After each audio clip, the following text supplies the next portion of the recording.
আজ অর্থাৎ 25/4/2025 তারিখে পশ্চিম বর্ধমান জেলা আইএনটিইউসির সভাপতি সুভাষ সাহার নেতৃত্বে গত 22/4/2025 তারিখে ভূস্বর্গ কাশ্মীরের পেহেলগাঁওয়ে সাধারণ পর্যটকদের উপর নৃশংস সন্ত্রাসবাদী হামলায় নিহতদের প্রতি আন্তরিক সমবেদনা এবং আহতদের দ্রুত আরোগ্য কামনায় ও দোষীদের কঠোর শাস্তির দাবিতে গান্ধীমোড় গান্ধী মূর্তির পাদদেশ থেকে ডিএমসি অফিসের সম্মুখে শহীদ বেদি পর্যন্ত মৌন মিছিল আয়োজন করা হয়।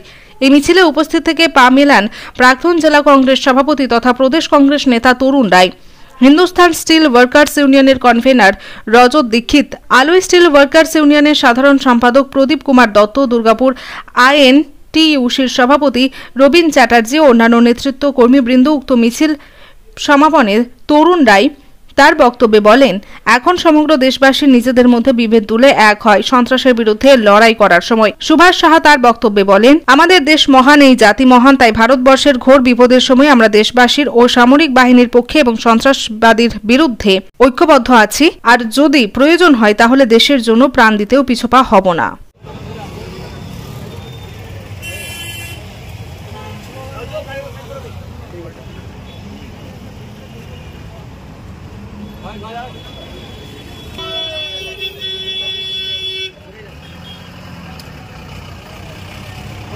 ওটা আটকা দে দিকে ঢুকো।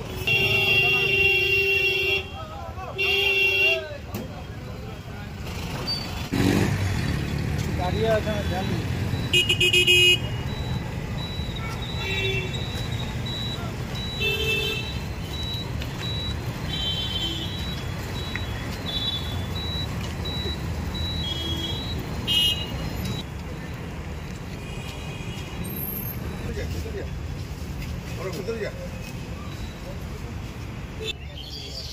ওইখান থেকে জ্বালা, এটা কাজ করিস না, ফটাফট একটা দুটো করে জ্বালা, আর একটা জ্বালাতে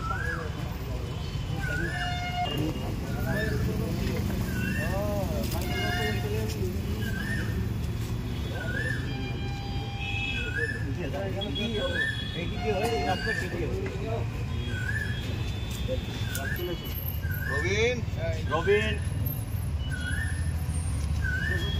সরি যান ওইদিকে যারা দিচ্ছে তারা তো মরে লাভ।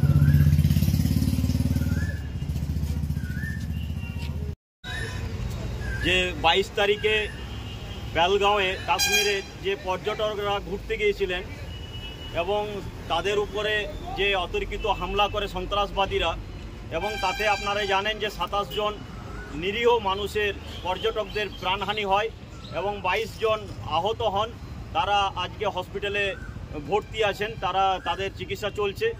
এবং আমরা এই যে যারা এই সন্ত্রাসবাদী হামলায় মৃত্যু হয়েছে তাদের আত্মার শান্তি কামনার্থে আজকে আমরা শহীদ বেদির পাদদেশে আজকে আমরা ক্যান্ডেল মার্চ করে মৌন মিছিল করে আমরা তাদের আত্মার শান্তি কামনা করছি। এবং তার পাশাপাশি যারা 22 জন যে আহত হয়েছেন তাদের দ্রুত আমরা আরোগ্য কামনা করছি। এবং যে জঙ্গিরা সন্ত্রাসবাদীরা আজকে যে এই নারকীয় যে পেশাজ একটা অত্যাচার চালিয়ে আজকে নরহত্যা করেছে তাদের কঠোর শাস্তির আমরা দাবি জানাচ্ছি আমরা কেন্দ্রীয় সরকারকে। ভারতবাসী হিসেবে আজকে তারা রাজনীতি করছে না, সারা ভারতবর্ষ কেন সারা বিশ্ব আজকে জেনে গেছে, আর দেশের প্রতিরক্ষার প্রতি একটা বড় প্রশ্ন চিহ্ন এসে দাঁড়িয়েছে। আমরা সংঘবদ্ধভাবে আজকে আপনারা দেখেছেন যে দিল্লিতে সর্বদলীয় বৈঠক হয়েছে, বৈঠকে কিছু ডিসিশন হয়েছে। আজকে যে প্রশ্নচিহ্নটা এসে দাঁড়িয়েছে প্রতিরক্ষা দপ্তরের প্রতি, আজকে ভাবতে হবে সারা ভারতবর্ষে যে আমরা কোন জায়গায় দুর্বল। এই আতঙ্কবাদীরা বারবার, একটা সময় নয়, যে সরকার ভারতবর্ষে রয়েছে সেই সরকারের প্রত্যেকটি আমলে আতঙ্কবাদী হামলা হয়েছে। প্রত্যেক ভারতবাসীর দায়িত্ব আজকে যে এই যে আতঙ্কবাদী এর নির্মূল করা দরকার আছে। তাই আমরা আজকে ক্যান্ডেল মার্চের মাধ্যমে জেলা আইএনটিইউসির পক্ষ থেকে যে আজকে যে আমাদের আন্দোলন স্মরণ তাদেরকে যারা মারা গেছে, আর পাকিস্তানকে আমরা আজকে মুর্দাবাদ জানাচ্ছি যে বারবার আঘাত এনেছে ভারতবর্ষের প্রতি। আমরা তার যোগ্য জবাব দেব এবং প্রত্যেক ভারতবর্ষের মানুষের দায়িত্ব হচ্ছে ভারতবর্ষের এই বাঁধনকে শক্ত হাতে সেই বাঁধনকে রক্ষা করা। তাই আজ এই ক্যান্ডেল মাধ্যমে আমরা প্রত্যেক ভারতবাসীর কাছে আবেদন রাখব, সংঘবদ্ধ হন এবং এর বিরুদ্ধে লড়াই শুরু করুন। এই লড়াই আমাদের ভারতবর্ষকে রক্ষা করতে পারবে। নমস্কার, আমি তরুণ।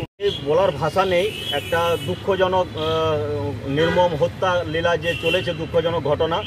এবং আমরা প্রশ্ন রাখছি কেন্দ্রীয় সরকারের কাছে, যেখানে 7 লাখ থেকে 10 লাখ যেখানে সৈন্যবাহিনী প্যারামিলিটারি ফোর্স থাকা সত্ত্বেও যেভাবে পর্যটকরা যেখানে পেহেলগাঁওয়ে যে জায়গায় ঘটনাটা ঘটেছে সেখানে আপনারা চিন্তা করতে পারবেন না, 2000 পর্যটক যেখানে উপস্থিত আছে সেখানে কোনো সুরক্ষা ব্যবস্থা নেই। আজকে প্রশ্নচিহ্ন হয়ে গেল যে আজকে সামরিক বাহিনী প্যারামিলিটারি ফোর্স থাকা সত্ত্বেও পর্যটকদেরভাবে এইভাবে নির্মম হত্যালীলা চালালো। সেখানে হত্যা হওয়ার 1 ঘন্টার পরও সেখানে প্রশাসন সেনাবাহিনী পৌঁছাতে পারলো না। এটা আমাদের কাছে প্রশ্নচিহ্ন এবং এটা ভারতবর্ষের কাছে লজ্জা যে এই রকম পর্যটকদের উপরে এইভাবে অমানবিক এত সংখ্যায় মানুষ হত্যালীলা কখনো হয়নি ভারতবর্ষের বুকে। আজকে সর্বদলীয় কেন্দ্রীয় সরকার সর্বদলীয় বৈঠক ডেকেছেন, আমাদের কংগ্রেসের প্রতিনিধিরা গিয়েছেন এবং আমাদের কংগ্রেসের প্রতিনিধিরা এই যে যারা এই যে বারবার ভারতবর্ষের উপরে সন্ত্রাস হানা দিচ্ছে তাদের প্রতিবাদের জন্য যা যা করণীয় তা সহযোগিতার জন্য হাত বাড়িয়ে দিয়েছে কংগ্রেসের পক্ষ থেকে। আমরা জেলা আইএনটিসির পক্ষ থেকে আজকে পশ্চিম বর্ধমানে আমরা যারা আজকে 27 জন নিরীহ মানুষ পর্যটক আজকে মারা গেলেন তাদের আত্মার শান্তির কামনার্থে আমরা আজকে মৌন মিছিল করলাম এবং ডিএমসির সামনে শহীদ বেদিতে তাদের স্মরণ করলাম এবং যারা 22 জন আহত আছেন তাদের দ্রুত আরোগ্য করছি এবং আপনাদের চ্যানেলের মাধ্যম দিয়ে যারা আজকে এই নরপিশাচ হত্যাকাণ্ড চালিয়েছে যে সন্ত্রাসবাদীরা তাদের কঠোরতম শাস্তি এবং যারা আজকে এই কাজটা করতে সহযোগিতা করেছে তাদেরকেও উচিত শিক্ষা দেওয়ার জন্য আজকে কেন্দ্রীয় সরকারকে আপনাদের চ্যানেলের মাধ্যম দিয়ে আবেদন রাখবো। জেলা আমার নাম সুভাষ।